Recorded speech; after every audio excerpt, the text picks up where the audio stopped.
न वाकायचे न झुकायचे, अन्यायावर पलटून वार करायचे, सन्मानाने जगायचे, सन्मानाने जगायचे, सन्मानाने मरायचे. रयतेवर होणारा अन्याय, स्त्रियांवर होणारा अत्याचार पाहून आम्हाला वाईट वाटत असे. आम्हाला वाईट वाटत असे. स्त्रियांवर होणारा अन्याय आम्हाला वाईट वाटत असे.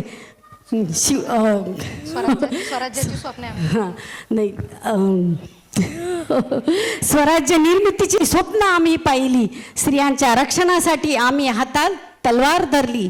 मी सिंदखेडची मी लेक नव्हे, सिंदखेडची मी लेक नव्हे की शिवबाची मी माय नव्हे. अन्यायावर पेटून उठणारी मी घराघरातली माय आहे. माय आहे. स्वराज्य स्त्रियांना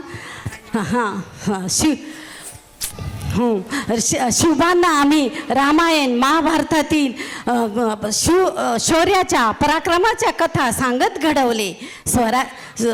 स्वराज्य म्हणजे न्याय, स्वातंत्र्य आणि स्वाभिमानाने जगणे असे संस्कार आम्ही बालपणी दिले. हो जिजाऊ, आम्ही तुमच्याच प्रेरणेने आमच्या मुलांना संस्कार देण्याचा प्रयत्न करत आहोत.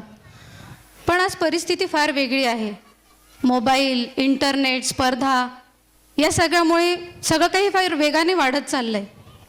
तशी हुशार आहेत आमची मुलं, प्रॅक्टिकल विचार करतात, स्वतःच्या करिअरचा विचार करतात. पण कधी कधी असं वाटतं या सगळ्या भावना कुठेतरी मागे पडत चालल्या आहेत का? एकमेकांविषयी प्रेम, आपुलकी हे सगळं जणू कमी होत चाललं आहे. आम्ही फार समस्यांना तोंड देतोय जिजाऊ, फार समस्यांना तोंड देतोय. अहो आजच्या जिजाऊ,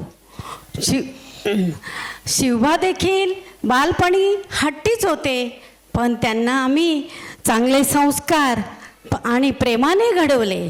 भावना कधी मरत नसतात, त्या फक्त जिवंत ठेवायच्या असतात. तुम्ही मुलांना यश द्या, पण अपयश पचवण्याची ताकदही त्यांच्यात द्या. म्हणजे आजही आईचं स्थान तेच आहे? हो, आई हीच पहिला गुरु. तुमच्या वागणुकीतून,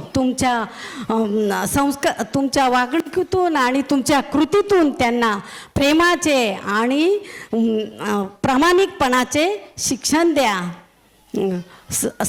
स्पर्धा असू द्या, पण स्पर्धा असू द्या, पण स्पर्धेतही मानवता हरू देऊ नका. हो जिजाऊ, आम्ही नक्की प्रयत्न करू. आमच्या मुलांना फक्त मोठं नव्हे तर मोठं माणूस बनव, चांगलं माणूस बनव. तुमच्या स्वराज्याची व्याख्या आम्ही कधीच बदलू देणार नाही. हो, आजही स्वराज्य जिवंत आहे, जिवंत आहे. माझे स्वराज्य जिवंत आहे, जिवंत आहे, जिवंत आहे, जिवंत आहे. तुमच्या मुलांना तुमचे मुलं हाती तलवार धरणार नाहीत, पण कदाचित ते ज्ञान, प्रामाणिकपणा आणि संस्काराची शस्त्र मात्र जरूर धरतील, जरूर धरतील. स्वराज्य लक्षात ठेवा, लक्षात ठेवा. स्वराज्य म्हणजे फक्त राज्य